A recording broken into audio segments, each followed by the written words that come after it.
El combate espiritual. Padre Lorenzo Scupoli. El libro que por 19 años llevó consigo y leyó San Francisco de Sales. Capítulo 56. La importancia del examen de conciencia. Otra condición sin la cual nada. Dicen los historiadores que el gran matemático Pitágoras, que vivió 500 años antes de Cristo, y cuya sabiduría era tan estimada en Oriente que numerosos alumnos de distintos países iban a que los aceptara como discípulos. No admitía jamás a un alumno si éste no se comprometía a hacer cada día un examen de conciencia, en el cual se debía hacer 3 preguntas: ¿qué hice? ¿Cómo lo hice? ¿Por qué lo hice? Y narran las antiguas historias que con este método logró mejorar el comportamiento de bastantes personas. Las exigencias de San Ignacio. Este gran santo, que llevó tantas almas a la santidad, exigía a sus discípulos que sin ninguna excepción hicieran todos los días un doble examen de conciencia, uno acerca de su comportamiento en general y otro acerca del defecto que se habían propuesto corregir en ese mes o en ese año. Insistía en que cada mes se hiciera un día de retiro mensual para pensar en Dios, en el alma y en la eternidad. Acerca del día de retiro mensual, a quienes tenían muy graves ocupaciones o debían hacer largos viajes, les dispensaba de cualquier otra práctica de piedad, menos de hacer el examen de conciencia acerca de cómo había sido su comportamiento en ese mes, pues afirmaba que sin el examen de conciencia resulta imposible progresar en santidad y en perfección. Lo primero que hay que hacer. San Ignacio recomienda que al empezar el examen de conciencia pensemos por un momento en la presencia de Dios, en que nuestro Señor nos está viendo, oyendo y nos acompaña a toda hora como el aire que nos rodea, y que luego le demos gracias por algún favor en especial y le pidamos nos conceda sus luces e iluminaciones para conocer cuáles son las faltas nuestras que más le están disgustando y qué será lo que debemos hacer para evitarlas. Como un rayito de sol, cuando estamos bajo el techo en una habitación y por una ventana entra un rayo de sol, vemos en el aire muchas pequeñas basuritas que a simple vista no habíamos logrado ver. Así sucede cuando en el examen de conciencia pedimos al Espíritu Santo que nos ilumine. Veremos muchas fallas nuestras que se nos estaban pasando desapercibidas y no habíamos notado antes. Las causas. El sabio Pitágoras decía que en el examen de conciencia no bastaba con preguntarse ¿qué de malo hice?, sino también ¿por qué lo hice? Numerosas personas se examinan, pero no progresan en santidad porque no averiguan cuáles son las causas que les lleva a repetir sus pecados, y mientras no se acabe la causa, no dejará de producirse el pecado. Así como mientras no se mate la araña, no dejará de haber telaraña. Por ejemplo, descubro que he estallado frecuentemente en arranques de mal genio. Tengo que preguntarme, ¿por qué serán estos estallidos de impaciencia? ¿Será que el orgullo me domina? ¿Será que no descanso a tiempo y mis nervios están destrozados? ¿Será que le doy demasiada importancia a hechos y palabras que no la tienen? ¿Me disgusto por cosas que a Dios no le gustan? Y entonces, ¿por qué disgustarme por eso? Evitar las ocasiones. Si yo sé que en tal sitio o tal persona o en tal situación caigo y peco, sin embargo, voy allá sin grave necesidad y sigo tratando con esa gente o me expongo a esa situación, ya con esto estoy pecando porque me estoy exponiendo a la ocasión, y la experiencia me enseña que en llegando la ocasión y en agarrando Caeré todas las veces. Demasiado me lo ha enseñado la experiencia para que tenga la terquedad de querer seguir insistiendo. Ya lo dijo el sabio en la Sagrada Escritura: quien se expone al peligro, en él perecerá. En el examen es necesario preguntarse: ¿qué ocasiones me llevan al pecado? ¿Qué podré hacer para evitar esas ocasiones? San Pablo dice que Dios no permitirá que nos lleguen tentaciones superiores a nuestras fuerzas, pero eso con la condición de no exponernos culpablemente a la ocasión de pecar. Sí, si nos exponemos, ya la justicia divina no tiene la obligación de darnos fuerza extraordinarias para vencer. No olvidemos que la tentación es como un perro bravo amarrado a una cadena. Si nos acercamos hasta donde le alcanza la cadena para mordernos, nos morderá. Propósito determinado. En el examen no basta decir: no lo volveré a hacer. Eso y nada es casi lo mismo. Hay que hacer propósitos concretos, determinados. Haré esto y esto. Evitaré aquella ocasión, etc. Y luego rogarle a nuestro Señor que nos conceda fuerza de voluntad para lograr cumplir con los propósitos. En esto sí que se cumple lo que decía Jesús: sin mí nada podéis hacer. Y repitámosle a nuestro Señor la oración que le decía a aquella alma santa: Señor, haz que lo que no te agrade a ti, tampoco me agrade a mí, Señor. Que si una amistad me puede hacer daño, no sienta hacia esa persona ninguna atracción, sino repulsión y antipatía. Esto evita grandes males y pecados. Pagar la deuda. Si por un descuido rompemos una porcelana o vasija del vecino y le pedimos que nos perdone, él nos puede decir: sí, con gusto le perdono, pero por favor págueme el precio de la vasija. Algo parecido nos podrá decir el Divino Juez cuando le pedimos perdón cada vez que hacemos el examen de conciencia. Porque hacer examen sin pedir perdón a Dios sería una falta dañosísima, pues Él es el ofendido y es necesario suplicarle que nos perdone. ¿Qué nos dirá entonces nuestro Señor? Con gusto te perdono, pero ¿me vas a pagar la falta cometida? ¿Cómo? ¿De qué manera? Hacer examen de conciencia sin proponerse ofrecer en penitencia algunos actos buenos por las faltas cometidas será dejar manco, cojo y tuerto el tal examen. ¿Que hablé demasiado? Ofreceré al Señor callarme un poco más en este día. ¿Que traté con dureza a los demás? Pues hoy me esforzaré por ser un poco más amable. ¿Que me dejé llevar por la pereza? Pues qué bueno sería que como penitencia de estas faltas lean en este día 1 o 2 páginas de un libro espiritual. Así lograremos sacar bien hasta el mismo mal que hemos hecho y progresaremos en perfección y santidad. Capítulo 57.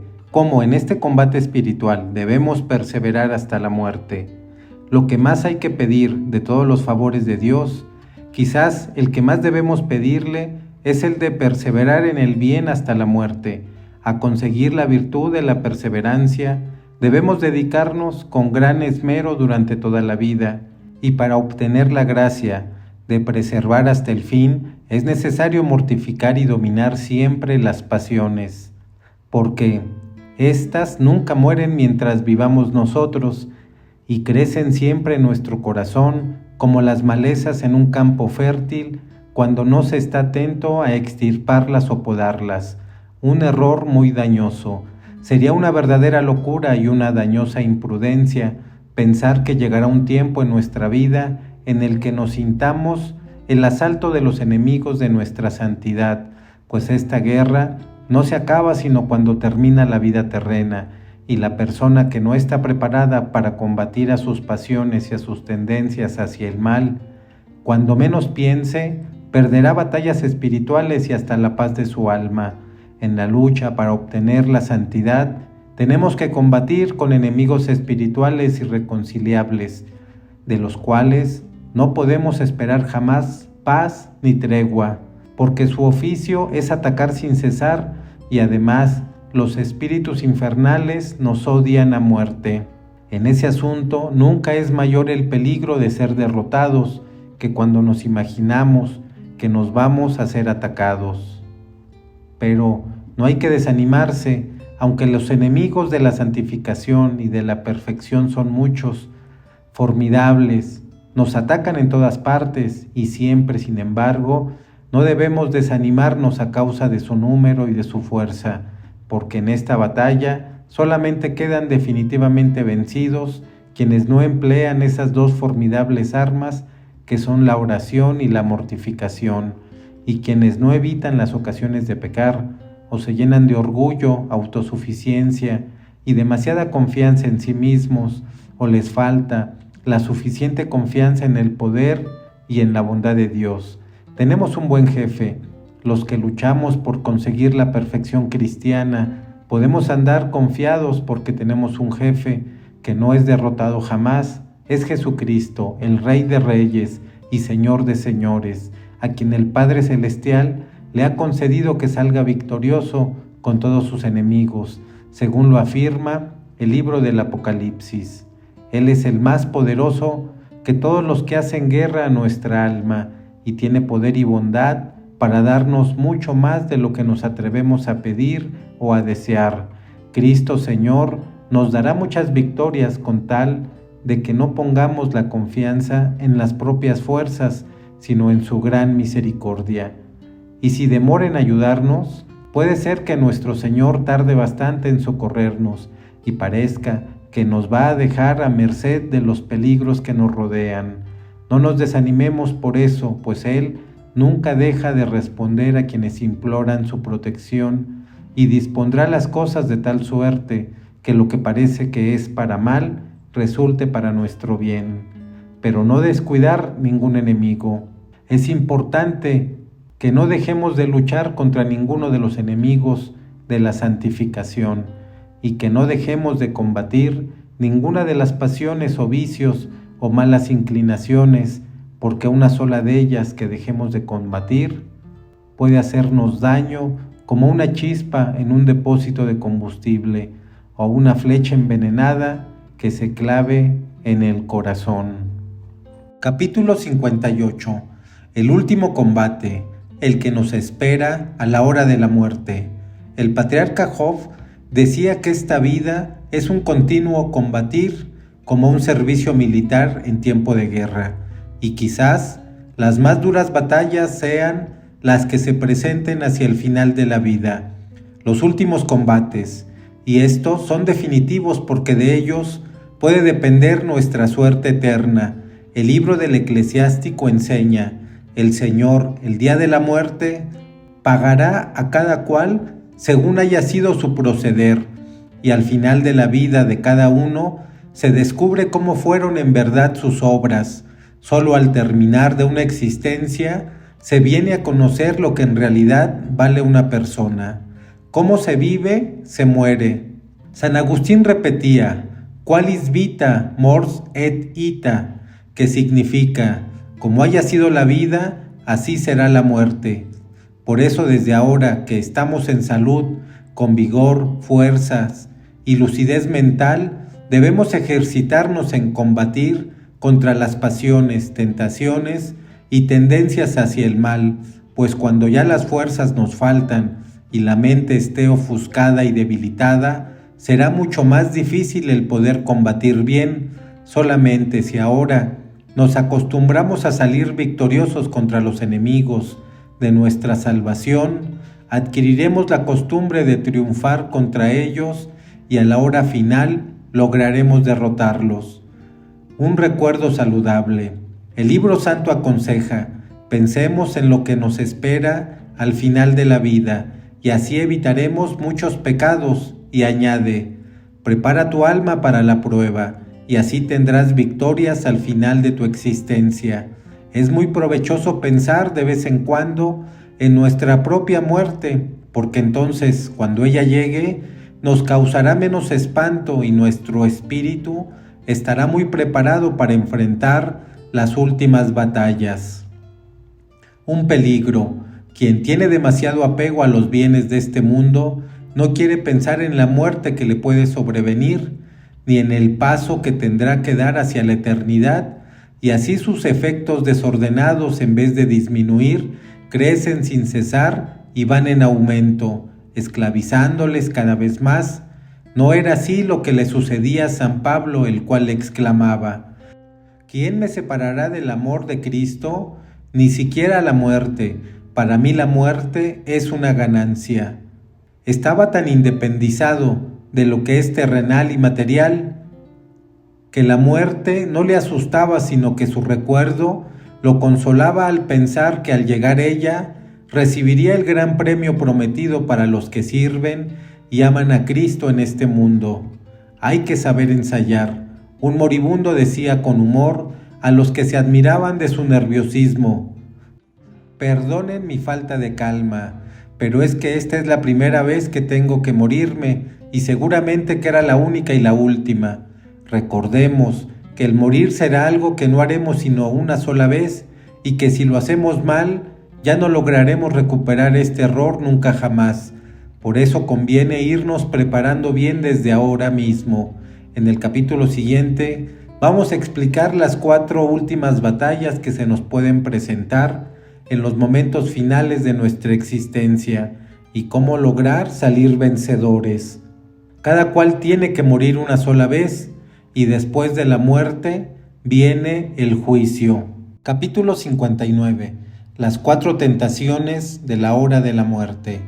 La experiencia observada en otras personas demuestra que en la hora final pueden llegar al alma 4 tentaciones que acarrean sufrimientos, angustias y daños, y son tentaciones contra la fe, pensamientos de desesperación, tentación de vanagloria e ilusiones vanas y engañosas. Analicémoslas una por una. Primera tentación contra la fe. Aún a personas muy piadosas les puede llegar dudas muy graves contra su propia fe en las últimas horas de su vida. Es necesario no darles exagerada importancia y hacer muchos actos de fe. Creo, Señor, pero aumenta mi fe.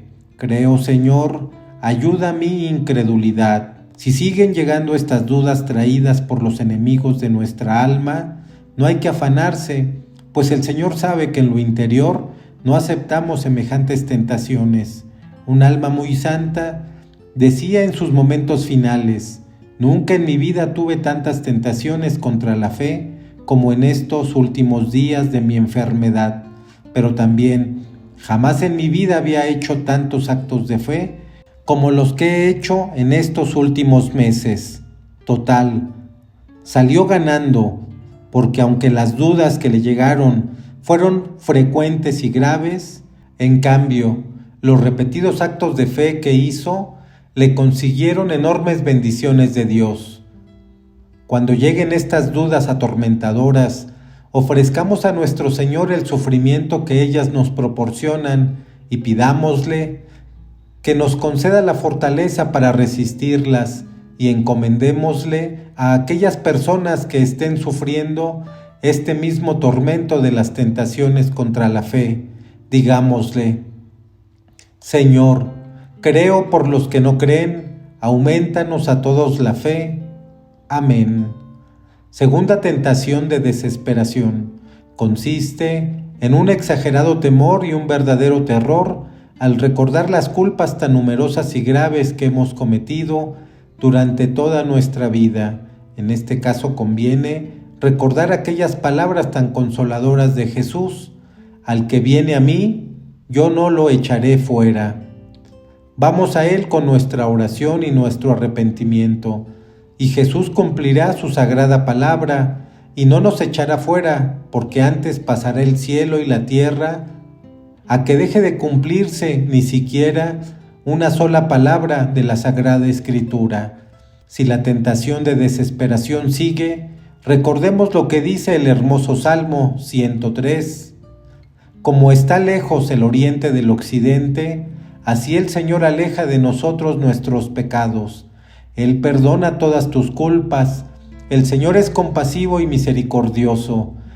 No está siempre acusando, ni guarda rencor perpetuo, no nos trata como merecen nuestros pecados, ni nos paga según nuestras culpas.